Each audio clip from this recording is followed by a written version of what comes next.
ናብ ሎማ ዓርቢ ኣብ ዘውግ ሓለይቲ እስራኤል ኣብ ልዕሊ ኢራን መጥቃዕቲ ከም ዝፈጸመት ማዕከናት ዜና ኣሜሪካ ይጽብጽባ ኣለዋ።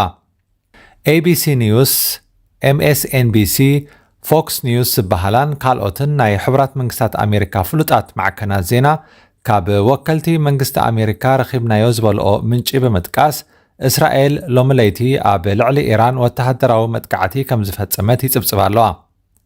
እስራኤል ኣብ ዝሓለፈ ቀዳመ ሰንበት ካብ ኢራን ብዝተሰንደወ ኣማኢት ድሮናትን ተወንጨፍቲ ሮኬታትን ድሕሪ ምጥቃዓ ግብረ መልሲ ክትህብ ምዃና ክትሕብር ጸኒሐ። ኢራናዊ ወኪል ኣገልግሎት ዜና ፋርስ ኣብ ማእከል ኢራን ኣብ እትርከብ ከተማ ኢስፋሃን 3 ሰዕ ድምፂ ነተኩቲ ከም ዝተሰምዐ ይሕብር። ቤት ጽሕፈት ጠፈር ኢራን ብወሃቢ ቃሉ ኣቢሉ ሓያሎ ንኣሽቱ ድሮናት ተሃሪመን ከም ዝወደቓ ገሊጹ። ብዛዕባ ናይ ሮኬታት መጥቃዕቲ ግን ዝበሎ የለን። እቲ ወኪል ዜና ቀጺሉ ኣብ ኢራን ኣብ ብዙሓት ቦታታት ጸረ ነፈርትን ተወንጨፍቲ ሮኬታትን ንስራሕ ድልዋት ከም ዝተገብሩ ብዙሓት መዕርፎ ነፈርቲ ከዓ ንግዚኡ ካብ ስራሕ ደው ከም ዝበላ ገሊጹ። ብዘይካዚ መዕርፎ ነፈርቲ ከተማታት ቴህራን፣ ኢስፋሃንን ሽራስን ከም ዝተዓጽወ ኣብ ምዕራባዊ ሰሜናዊ ምዕራብን ደቡባዊ ምዕራብን ክፍሊ ኢራን ዝርከቡ ካልኦት መዕርፎ ነፈርትታት እውን ብተመሳሳሊ ክዕጸው ከም ዝተገብረ እቲ ሓበሬታ ይጠቅስ።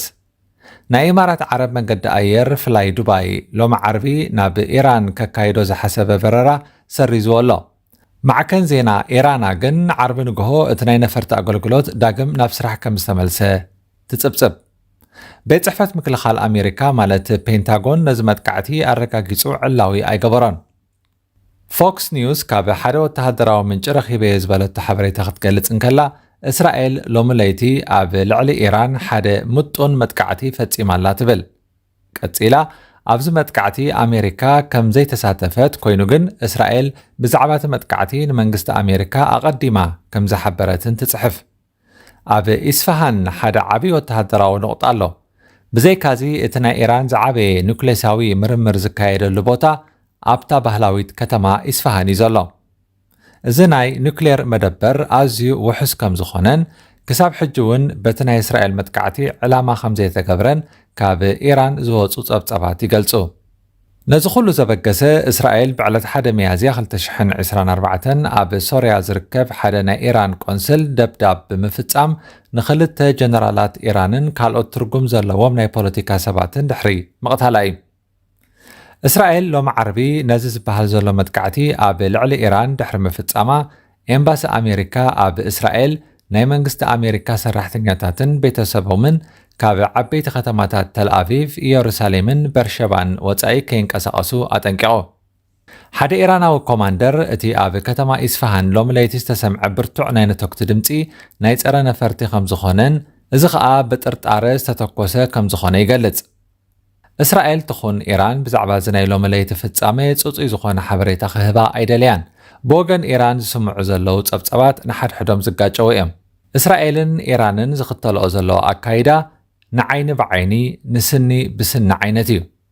እዛ ሎሚ ዝዝረበላ ዘሎ ኢራናዊት ከተማ ኢስፋሃን ኣብ ማእከላይ ክፋል ኢራን እትርከብ ካብ ርእሰ ከተማ ቴህራን ናይ ልዕሊ 400 ኪሎ ሜትር ርሕቀት ተደኪና እትርከብ ኮይና ልዕሊ 2 ሚልዮን ህዝቢ ዝነብርዋ ዓባይ ከተማ እያ።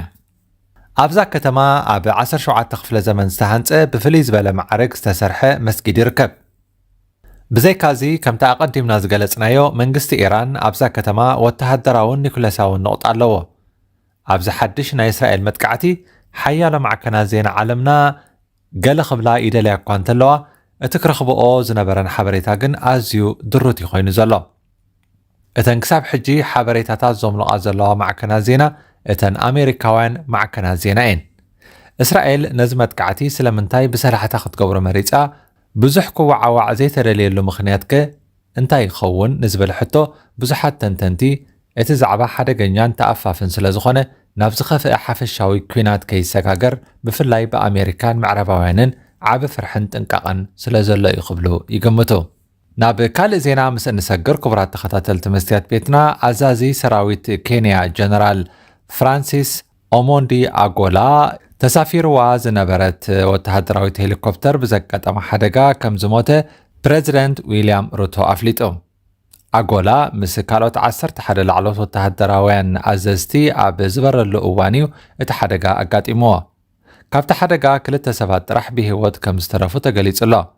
ሩቶ ትማል ምሸት ኣብ ዝሃቦ ወግዓዊ መግለጺ እቲ ሓደጋ ነታ ሃገር ዓብዪ ሓዘን እዩ ኢሉ። እቲ ናይ ሄሊኮፕተር ናይ ምሕምሻሽ ሓደጋ ትማል ቀትሪ ሰዓት 2 ብኣቆጻጽራ ምብራቕ ኣፍሪቃ ከም ዘጋጠመን ሓይሊ ኣየር ጠንቂ እቲ ሓደጋ ንምፍላጥ ጉጅለ መርመራ ከም ዘዋፈረን ሓቢሩ።